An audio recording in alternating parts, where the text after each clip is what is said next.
Welcome one and all to Puppet History Online University. Today we'll be taking an ever-winding look at yet another chapter in the heavy book we call history, while our guests ruthlessly compete for the coveted title of History Master. I am obviously your beloved host, the Professor. Ryann Bergara, are you ready? I'm good. I just finished my little snack and I'm ready to go. Oh good, snacks are important. Ryan Graham, our special guest, are you ready? I am. I'm ready to be here and excited to be in an online course. Ho-ho, then let's crack in! I've just realized there's a bit of a hiccup. We've got two Ryans today. Just to keep things clear, I think, Ryann Bergara, we're gonna actually have to demote you to just Bergara. You can call me RB if you want to. Oh, Arby's. Yeah, Arby's. Oh, let's just call you Arby's. No, don't call me Arby's. Beef Man. Beef Man. I'm the fine beef with guy. Beef Man. Literally anything but Arby's. Behold, ancient Egypt. Today, a popular tourist destination due in part to its fancy cemetery, but in the millennia before the Common Era, it was one of the most vibrant and powerful empires on Earth. Atop this kingdom sat the pharaohs, the rulers of the Nile and its surrounding environs. Today, we're talking about one that I'm willing to bet neither of our contestants has ever heard of, and that until about 100 years ago, no one in the world had really heard of. Hatshepsut. Yep, never heard of that. No, not ringing a bell? Say that one more time. Hatshepsut. Hatshepsut. Hatshepsut. But first, let's talk about the pharaohs. Now, pharaohs were kings, sure, but also so much more. They controlled the military, most of the land in Egypt, and were intermediaries with the gods, like if the king were also the pope. It's a lot of power. No one man should have all that power. Ooh, a bar. Come on, Kanye, we love it. Beef Man got the bars. Yes. Wow, Kanye might consider himself a modern-day pharaoh. He's actually referred to him. himself as a pharaoh. In one of his songs, in Monster, I believe he calls himself a pharaoh. He does, right after a very... Yep. Something about we all remember that one. With this divine status came an obsession with building things. The more things you built, the more surface area you had in which to etch your lineage and triumphs as a ruler. This was especially important for the ancient Egyptians, as one of their beliefs about eternal life after death was that it was contingent on some form of memory of them existing in the real world. All the elaborate tombs, statues, and temples that still exist today were built to ensure the spirits of the pharaohs lived forever, preserved in the memories of the living. No, it's kind of like Coco. It's like if the last person forgets you, then you just disappear forever, which is like kind of sad, but also kind of beautiful. It is like Coco. Yeah. Whoa! Oh shit. Our first question, goody. Now, for a history point each, name as many of the approximately 170 pharaohs to rule Egypt as you can. Oh God. Okay. Well, yeah. This is. I was fully expecting multiple choice. I didn't know. Me we were too. Gonna, I Yeah, didn't I'm expect starting a short answer with portion. a real zipper for you. Were women allowed to be pharaohs? I don't know. Okay. Well, I'm gonna go with my guess. Beef Man, why don't you go first? King Tut Ankhemen is in smaller ones. And then I put Cleopatra. That's two. That's 2 points for you. That's true. Yes, Tutankhamun was his full name. I would have accepted just Tut, frankly. All I know is King Tut. And then I put Nefertiti because I forgot about Cleopatra. Oh. And now I'm like, Nefertiti was a goddess, not a pharaoh. And then I also put Hotep, and then I put Kanye West, and then I put Carl probably. That does sound like a pharaoh. Nefertiti was actually the wife of a pharaoh, so she was a queen. And frankly, I think that's worth a point. Let's see. King Tut? King Tut, for sure. And Hotep. Hotep was, I believe, a pharaoh, right? You believe? You know, it's a common element of their names. There's Imhotep and Amenhotep. So, 2 frankly, points. You know what? I'll give you a point for that. Shocker. Now, if you wanted to join the ranks of those 170 mostly forgotten god kings of Egypt, the easiest way was to be born the eldest son of the current pharaoh and his queen. Even then, though, it wasn't always simple. Pharaohs were polygamous, but only one wife was considered the queen. Apart from this queen, pharaohs would keep a harem, who weren't technically royals, but instead considered lowborns. If the royal queen hadn't given birth to a son by the time Egypt needed a fresh pharaoh, a son from one of the women in the harem could be chosen heir. Now you can see how this system could make succession a real mess. And that was the case with our pharaoh de jour, Hatshepsut. Did they live in the palaces with them? Because it was a harem, so like... Look, if I'm a pharaoh, and I've got my wife And then I've got My wife. Yeah, Borat. Thanks, Ryan. Rotten jelly bean! Come on, There it man. Yeah, I guess if I have a bunch of wives, I guess I'm, putting them up in some nice apartments, giving them some bowls of grapes. Cause like I've heard of like bathing in milk and honey, which sounds kind of Ooh, fun. So like yeah. maybe they took like nice baths and lotions and stuff. Apparently that's something J-Lo does. Does She bathes in. And milk, at least, for sure. I don't know about the honey, but yeah, I read that. Or no, I watched that on one of those weird Vanity Fair things I do in a You day. watched J-Lo bathe in milk and honey? Hatshepsut's father was a man named Thutmose I. He was a charismatic and, by all accounts, effective leader, hopping into power around 1500 BCE. A military man who expanded Egypt's kingdom by force, there's one story of Thutmose sailing home to Thebes with the body of a vanquished foe dangling from his ship as a warning to all who had the foolish notion to challenge the pharaoh. Brutal. When I was in college, I had a Here we spider go. infestation in my house Yeah? with my Oh. roommates. So what I did was I captured one of the spiders, and I did burn it alive under a Slurpee cup and left the corpse in the middle of the garage as an example. Guess what? No more spiders. Spiders, beautiful little bugs. Leave them alone. What do you have, like pet spiders or something? I mean, yeah, kind of raise them like chickens. I keep them in my backyard. I do have a pretty steady diet of jelly beans, but I also have to get some protein in there. So usually when they're good and fat, Oh. And though their spirits may live forever, the physical body of every pharaoh did, spoiler alert, eventually fail. When that time came for Thutmose I, even though Hatshepsut was the child of Thutmose and his queen Ahmose, pharaohdom passed not to Hatshepsut, but to the sickly Thutmose II, whose mother was a non-royal secondary wife. Another open-ended question. Why was Thutmose II made pharaoh instead of Hatshepsut when Thutmose I died? Are we allowed hints? Let me think about that. A hint. No, you're just gonna have to take your shot. Love it. Shoot your shot. Ryan Graham, I believe in you. Thank you. Beef Man, what do you got? I put dude had dragons and a bangin' bod. Dude had dragons, a thing that doesn't exist. And a bangin' bod. A bangin' bod. So Yeah. a thing that definitely exists. Ryan, what do you got? I said it was because the first wife died like before she could give him a son, so that's how he got it. Well, unfortunately, you're both incorrect and not even close. If I were gonna give a history point, I guess I would give it to Ryan because he's at least trucking in the realm of reality. So I'm gonna give a history point to Ryan Graham. Congratulations, I agree you with that. earned it. Thank you. But the answer is that Hatshepsut was a woman. That's right. I buried the lead in a pyramid of factoids, but we're talking about a female pharaoh. Oh, hell yeah. Wow. Okay, that's Love to cool. hear it. Now, just because Hatshepsut was passed over didn't mean she was out of the picture. In a pretty gross custom, royal children often married their siblings, and when she was around 12 years old, Hatshepsut was wed to her half-brother, Thutmose II, the new pharaoh. Hot. A bit old-fashioned. You know, the best way to ensure some nepotism is by a little incest. I guess that's true. Thanks for the words of wisdom there, Beef Man. It's pretty gross. Hatshepsut had only given birth to a daughter by the time her husband died, so the throne, once again, passed to a son born not by a queen, but by a member of Thutmose II's harem. The kingdom of Egypt was to be ruled by the appropriately named Thutmose III. So does she have to like move out? Like because her husband died, does she have to go away? Well, there's a bit of a problem here, and let me elaborate for you. There's one problem in declaring Thutmose III king of all of Egypt. He was a baby. He was a little baby boy. Today, thanks to the film Boss Baby, we know that babies can be smart and effective leaders. But Egypt needed someone to keep the throne warm while Thutmose III learned the skills needed to lead, such as how to command an army and how to not make boom boom in his diapers.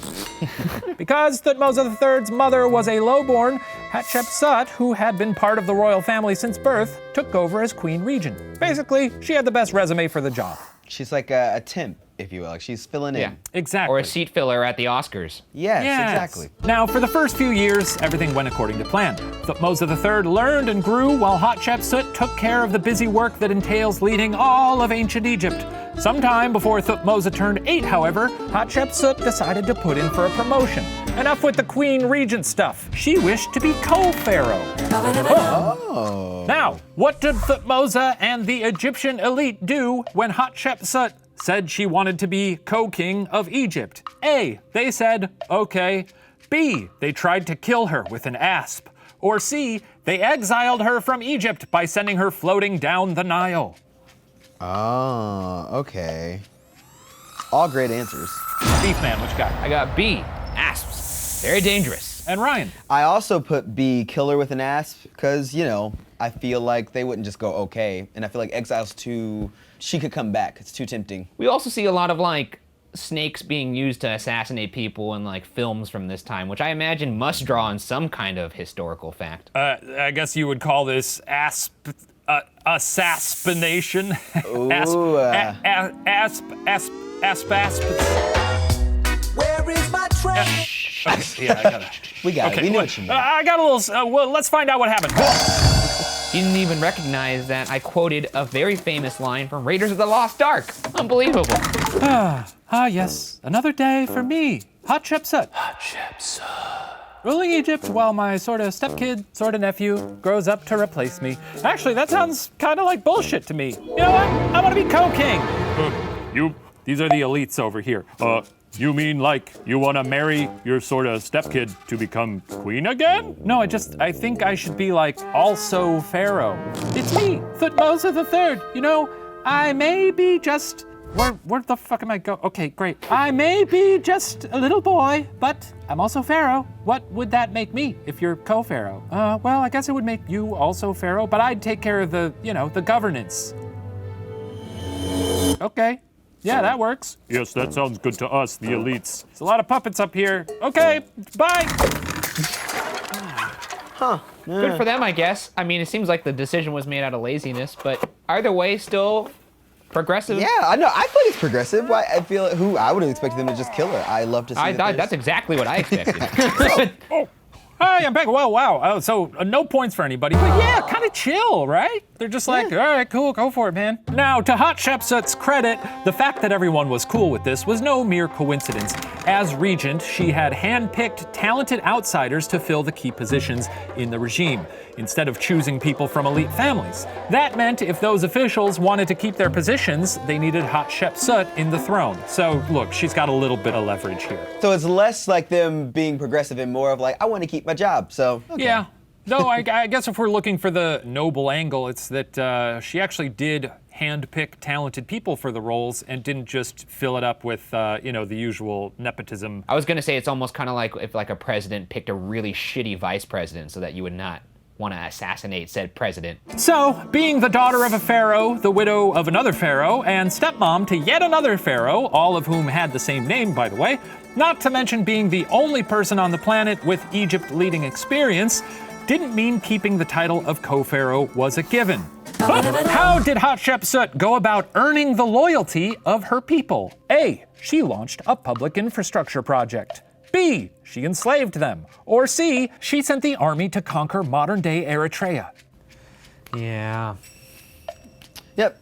These don't sound optimistic. I would like to think that it was like, I'm going to do a public good, but I'm just like, the way history works is that it's very rare that people are like, let's do a good thing to stay in power. I pick war. I put slavery for B. Beefman's going with slavery. Ryan, you're going with war. It was either that or war. Yeah.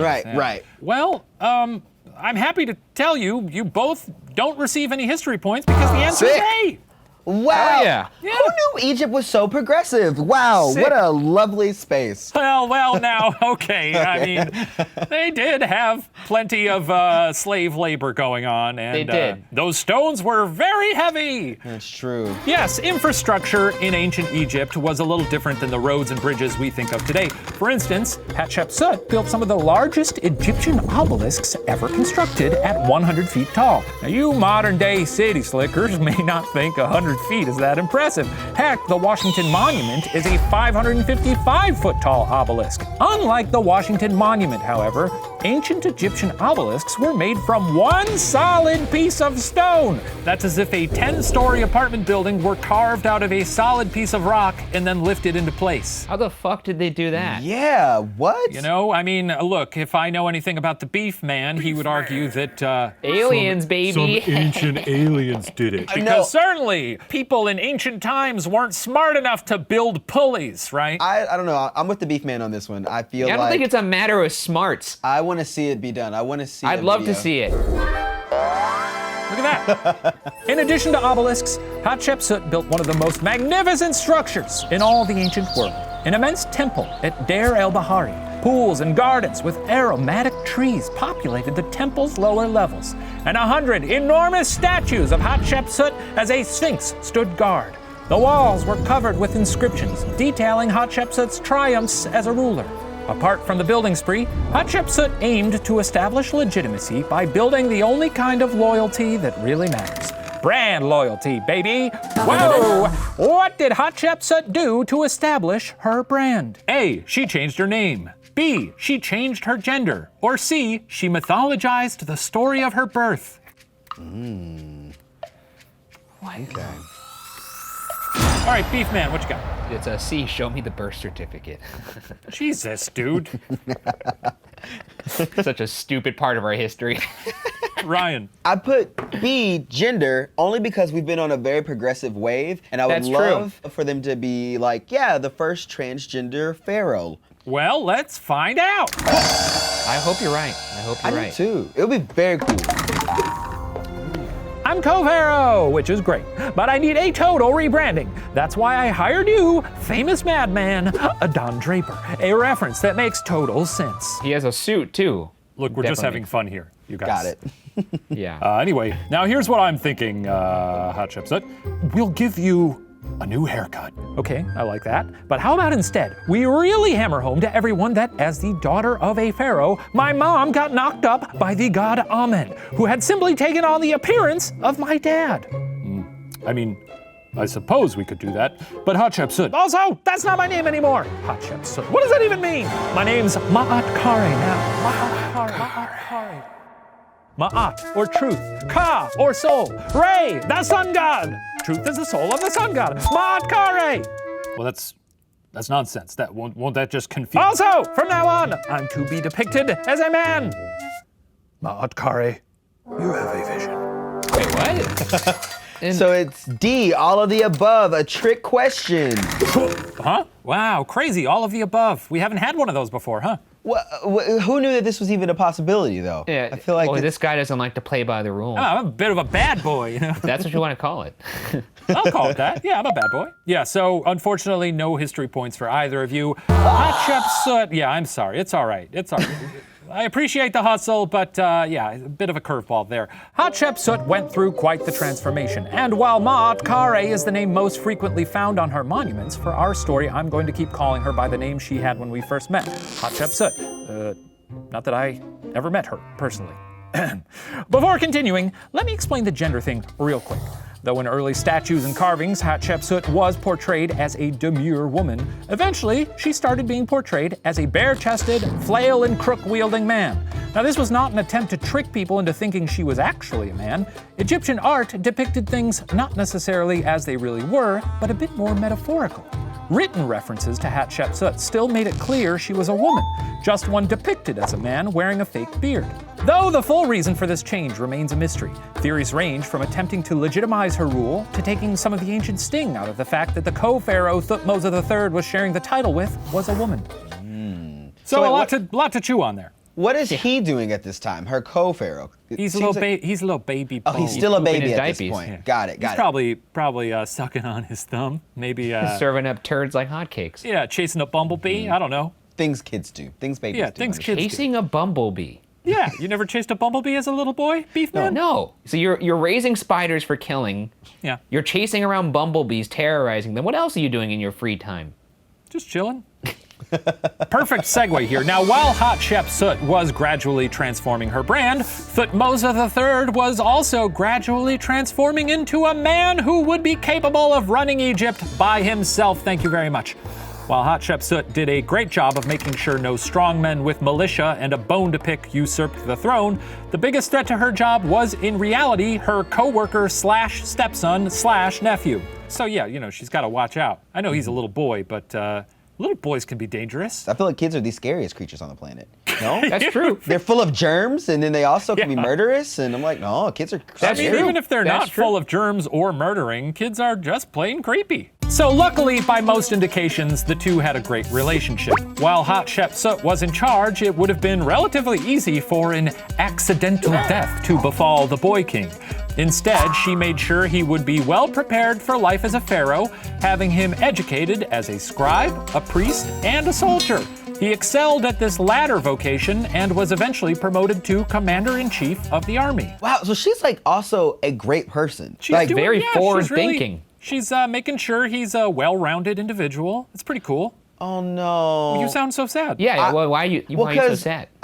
The way history works, I feel like she's doing all these amazing things to him, and he's gonna usurp her. Like, I feel like once he actually becomes, that's why I got sad, because I'm like, history's sad. History is You're sad. probably right. He's gonna turn out to be a dick. All of this was happening during a time of relative prosperity and peace for Egypt, which every leader throughout history will tell you means one big problem: what to do with the army.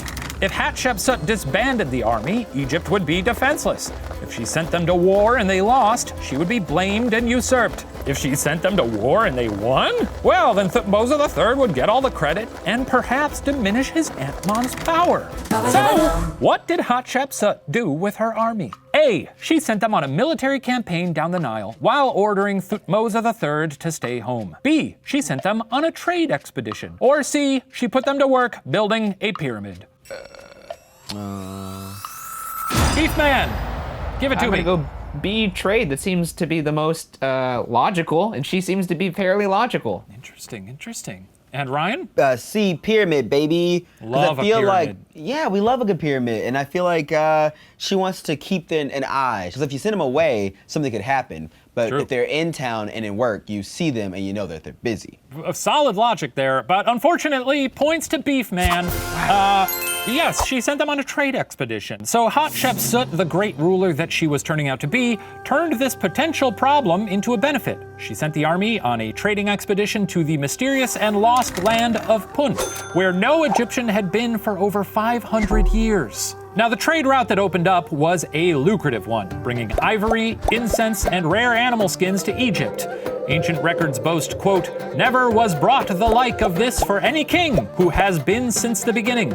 These riches garnered further support from the elites who liked fancy things. Consumerism isn't just a modern scourge, folks, which reminds me, click below to buy some of the finest merch in all of history. Wow. Yeah, look, I'm a shill for my own shit, guys. I'm on a t-shirt, I'm happy about it. Sue me. Brutal. Brutal.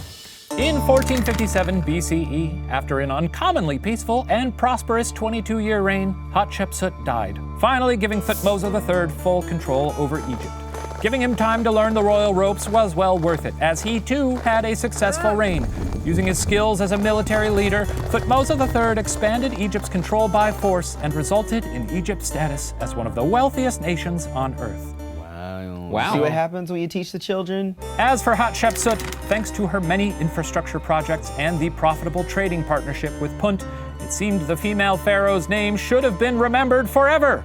Except, until the early 1900s, no one really knew she existed, huh? Whoa!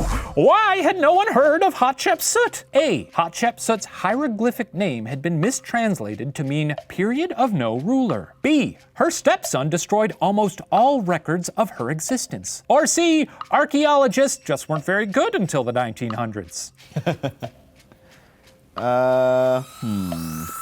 Beef Man, sock it to me. I think it's B, dude's gonna dude. Dude's gonna dude. Okay. Ryan. I put B because history is sad. Yeah. It's Yeah, a common my- refrain on this show, but an accurate one. Points to both of you. Wow.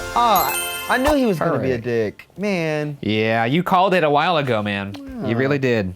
It's a little heartbreaking. Towards the end of Thutmose III's reign, around 20 years after the death of his predecessor aunt, Hatshepsut's many monuments, statues, and carvings were all destroyed, replaced with the likeness of her husband, Thutmose II.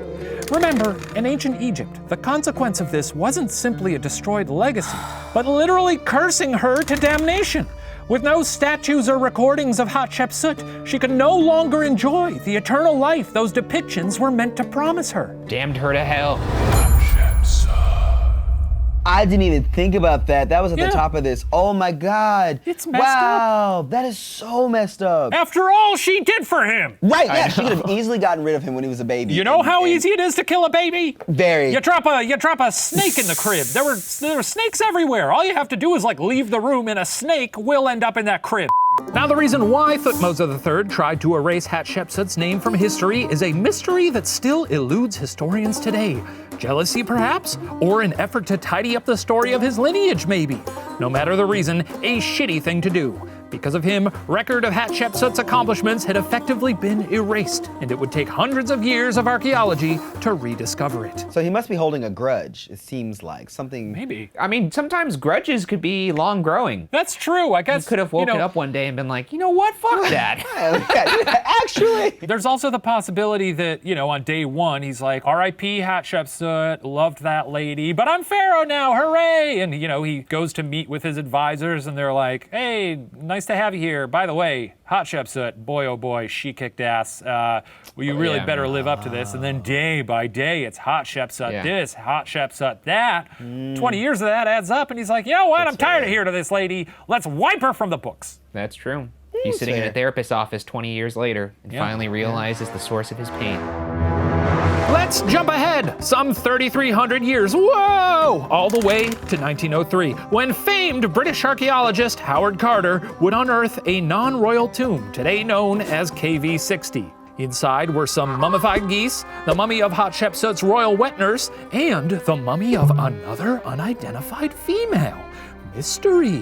Skip ahead another 100 or so years to 2007, and with the help of modern technology, a CT scan would confirm that the unidentified mummy was likely Hatshepsut after all. Wow. Now, with Hatshepsut's body finally accounted for, tests were conducted in an attempt to determine the cause of her death. So, what is the leading theory for how Hatshepsut died? A, she was mauled by a tiger, which presumably came from her trading partners in Punt. B, she had cancer as a result of her skin cream. Or C, drinking poisoned wine at a banquet held in her honor. I don't know. I don't either. Beef boy. Sorry, beef. That's man to you. I'm beef man, not boy. Sorry, beef boy. Beef man. Give it a, what do you got? B, cancer. Oh. Well. Yeah. And Ryan? I put A, our tiger queen. I would, just because I would like for her to have. God, how horrible. It's a pretty metal way to go, yeah. No, it's not. No. That sounds awful. I guess cancer's awful too. Yeah. Well, point to the beef boy. She did have cancer as a result of her skin cream. CT scans done in 2007 showed Hatshepsut at the time of her death to have been in very poor health. According to evidence found in her pelvic region and spine, she suffered from cancer. Found amongst her possessions was a vial that contained skin cream, which made sense as there were known cases of skin disease in Hatshepsut's family. In that skin cream, however, pharmacologists discovered benzoapyrene, one of the most carcinogenic substances on Earth. Wow. So just rubbing skin cancer on herself. Yeah. Though we have a better understanding of how she died, the mystery as to why her legacy was erased remains not fully understood. Still, her body was found, and we know about her now, and she did a pretty great job as Pharaoh. With memory of her reign restored, her spirit can continue to live on for eternity. That concludes our history lesson. I'm going to go tally the scores to see who receives the coveted cup and title of History Master. While I do that, please enjoy the special performance from one of the mummified geese found in Hatshepsut's tomb. The puppet history of 2020, that multiple choice section is going to be fucking brutal. Surely not. Murder hornets couldn't be the answer. And it's like, but yes, it is. Just awful. Oh, Wow. Oh, she's a mummy. Yeah, I'm a mummified goose. looks like an ostrich. No, I'm a goose. Very clearly a goose. Looks like an ostrich. Hatshepsut, she was competent as hell. They tried to wipe her from the books as far as we can tell. A pharaoh, you should know, she really held it down. Oh, just because she kept the peace, she don't deserve renown? Hatshepsut! Oh, you haven't heard? She stepped up and ruled Egypt and raised Thutmose III. A queen, a king, depends which glyphs you've seen. But by and large, she sure took charge and really nailed the thing. Hatshepsut, a funny claim to fame. Her husband, dad, and kinda son, they all had the same name. A pharaoh who narrowly missed her chance to rule. But luckily, the king-to-be was tied up with preschool. Hatshepsut, if you're still asking who, just shows a pharaoh's greatness can't be measured by their tomb. A queen, supreme yet surreptitiously interred. I should know, me and my bro were mummified with her. Hatshepsut, committed celebrate a memory because you see, regrettably, she happens to be dead and we can help her out enormously, particularly spiritually. If every now and then-ish we could toss a kindly thought to she who nearly became history, not via Egyptology, but lost for all eternity. Erased though it's a mystery why anyone could possibly resort to such foul treachery. And so it's with respect that we remember on occasion she kicked ass. All right, cool. Every time one of those songs come up, I feel like I'm like the living manifestation of that Jay-Z gif. There's like kind of like head nodding around, like We just head nod, concerned head nod. yeah. Whoa! Wow. Hell of a goose. Hell of a goose. Hell of a goose. Definitely a goose, not an ostrich as far as I can tell. Let's see how we did. Whoa! Knocked me down with a mummified goose feather. Ryan Graham is our history master! Woo! And he has so rightfully earned the coveted cup. Beef Boy, thanks for trying. Ryan, go claim your reward. Okay. Oh, okay. All right, recording a video. Once I can get my hands on that little blue ball sack of a head that you have, It's yes! No more. coming off. There's even jelly beans in this. Try knowing more. Oh my God, there's like jelly beans. You've earned it, and we're so thankful for you coming by here today. Thank you, Ryan Graham, for playing. I want to thank everybody for watching. We'll see you next week on another exciting episode of Puppet History. Goodbye! Oh! Hatshepsut.